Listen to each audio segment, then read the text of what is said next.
تو هر اسلاید این پست میخوام به چند ترفند طلایی اشاره کنم که خیلی به دردتون میخوره. موقع تعویض گلدون گیاهاتون اصلا استراب نداشته باشید، چه آدنیوم ها چه کاکتوس ها. فکر نکنید به محض اینکه گیاهو از خاک کشیدید بیرون باید بکاریدش، چون ریشه هوا میخوره و ریشش خوش میشه و گیاه هم خراب میشه.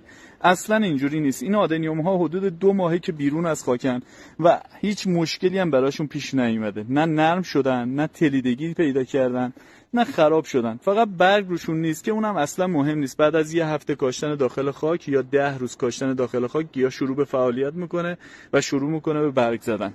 اگر هم همون لحظه میخواید بکارید، حداقل تا 1 هفته 10 روز بهش آب ندید. چرا؟ چون زمانی که شما گیاهو از گلدون میکشید بیرون یه سری زخما روش ایجاد میشه. این زخما باید پینه ببنده.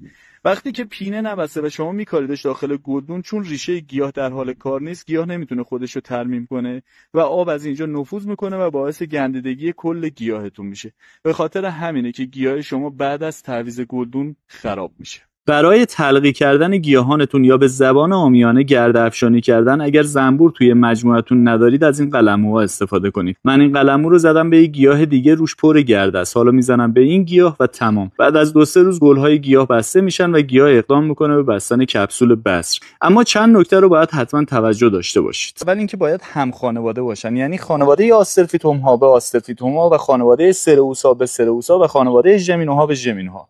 نکته دوم اینه که از یک مادر نباشن. این دوتا گیاه ببینید هر دو بچه‌های این گیاه بودن که ما پارسال پیوند زدیم و به این سایز رسیدن.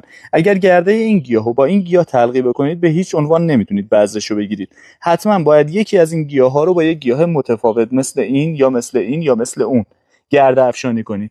وقتی گرده این گیاهو با این گیاه یا یک گیاه دیگه تلقی بکنید نتیجهش میشه این. بعد از یه مدت شما میتونید کپسول بذرتون رو اینجوری برداشت کنید و اینا دونه‌های بذرش. ویدیوی آموزشی قبلی که در مورد گرده افشانی روی این گیاه من توضیح دادم، خیلی‌ها دقتشون بالا بود و پرسیدن اون سوراخ‌ها چیه که رون گلدون ایجاد کردی. گلدونایی که ارتفاع زیاد دارن و عمقشون خیلی زیاده، به غیر از اینکه زیر گلدون رو ما سوراخ می‌کنیم تا زهکش خیلی بهتری داشته باشه، دور تا دور گلدون هم چند تا سوراخ ایجاد می‌کنیم، هم تو حاشیه پایین هم تو حاشیه بالا. نتیجهش چی میشه؟ نتیجهش میشه این: شادابی و سرحالی گیاه.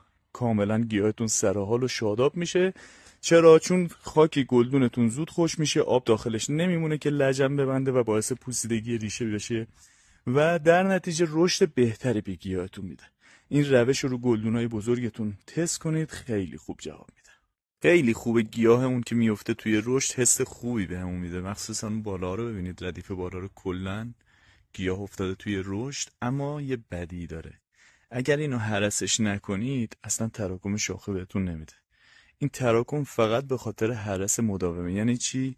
یعنی شما باید بیاید این قلمه ای که از اینجا اینجوری اومده بالا رو کاتش کنید. نباید بذارید این حالت علفی رشد کنه. همه رو باید بیاید نوکگیری کنید تا یه تراکم خیلی خوب روی گیاهتون داشته باشید.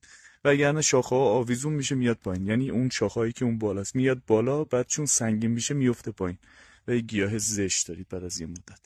اگر یه گیاه خوشگل اینجوری بخواید داشته باشید باید هرس مداوم حداقل 20 روزی یک بار، 10 روزی یک بار انجام بشه. اگر مطالب مفید و کاربردی بود منو با یه لایک حمایت کنید. این پستم بفرستید برای دوستاتون تا اونا هم استفاده کنن.